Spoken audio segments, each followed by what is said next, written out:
is your playground. Static is your playground. Too often you experience the things you don't like, i.e. static, as something you want to rush through, avoid, cry about, be anxious about, whatever. Static is your playground. Because only through experiencing, pardon us, analyzing, reveling in even the static you find yourself in, will you be able to grow through it like Elohim's picture showed. Growing through your static gives you the opportunity to get to serenity and bliss. Static is another way of saying triggers, but this is a deeper look at it. Static is your playground. Static is the place where you know all of that you're experiencing is there for your growth. To be angry about static would be the same as Michelangelo being angry that there is marble in the way of his sculpture being unearthed. Ridiculous. It's the process of chipping and filing and buffing away the unwanted sections that reveals the sculpture. Being angry that the sculpture doesn't appear full formed would, right? It's ridiculous. Yet, in your own way, that's what you guys often do. You're angry that the sculpture hasn't appeared full formed.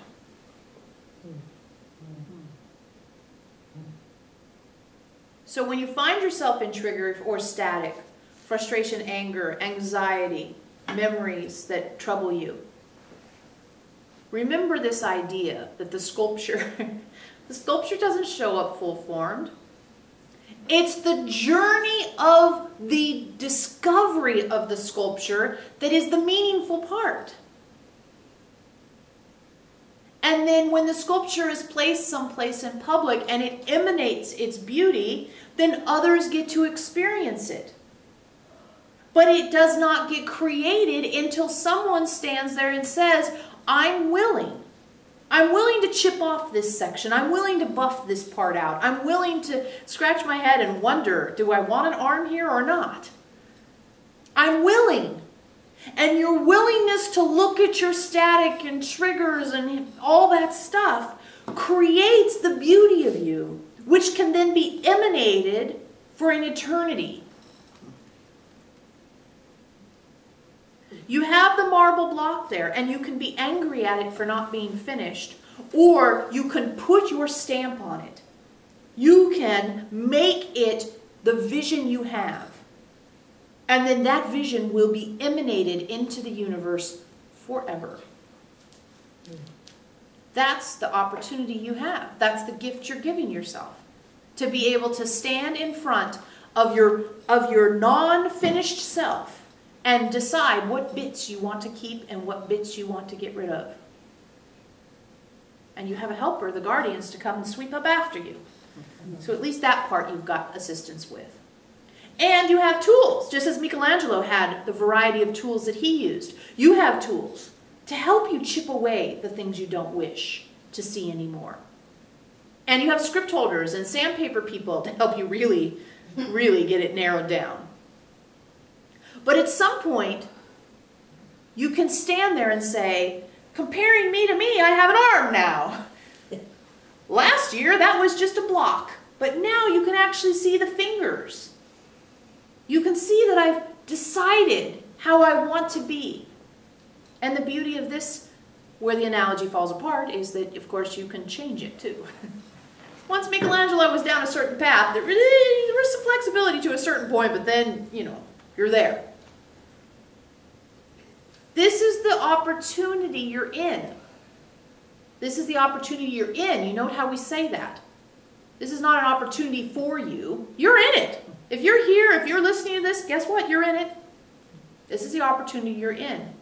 And you are creating the sculpture. You are creating the beautiful piece of art that you have decided you want. You have the tools. You have the opportunities. And all you really are missing is the deeper, you've done some, But the deeper awareness of the truth of, the deeper awareness of the truth of, it's all here for me. Why is this happening for me? The deeper awareness of that truth. Just as the act of chipping away the marble reveals the sculpture underneath, the act of attending to triggers and static reveals the highest version of you. And just as Michelangelo would chip off a piece, and he doesn't have to chip that same piece again, you don't have to repeat the chipping of the same piece. But where it does show up for you guys is often you have to go deeper and deeper and deeper in the same part of the block. That we know. But it is not that you do some work and then you have to do that work again.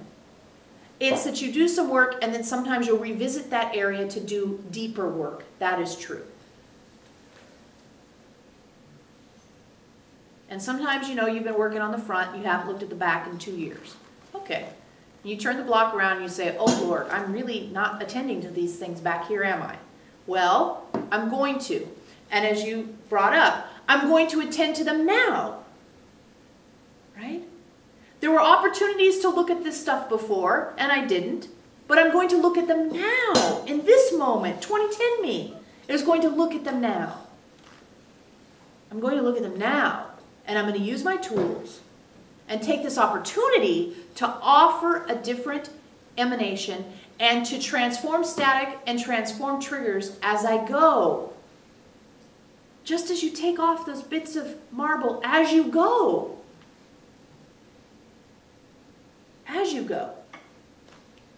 And each form that you reveal, you know, it starts off kind of as a rectangle and then you chip away a little and it's not a rectangle anymore. And then you chip away some more, it's even less of a rectangle. And you chip away some more, it's even less of a rectangle. And each of those is the moment. We talked to you last week about not being bored by the moment. Well, you could say, well, this block, it still kind of looks rectangular, but it's not. And that's your spiritual discipline, to acknowledge it's not rectangular anymore, and it's up to me to say it has changed, and to look for the change, and to experience the changed state, and not beat my head against the side of the block of marble and say, but it's not finished. That's just silly. But you do it. Energetically, that's one of the things you do. And maybe this example will help you see how you do that.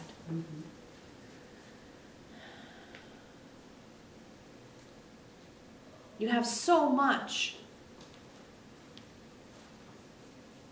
to just taste, touch, grab hold of, experience, be. You really do. It's a veritable feast of opportunity. But if you spend your time wishing the block was already carved, or ignoring that it has changed, or thinking about why did I ever start on this anyway, it's very hard for you to appreciate the feast that's in front of you. And with that, we'll say goodnight to you all.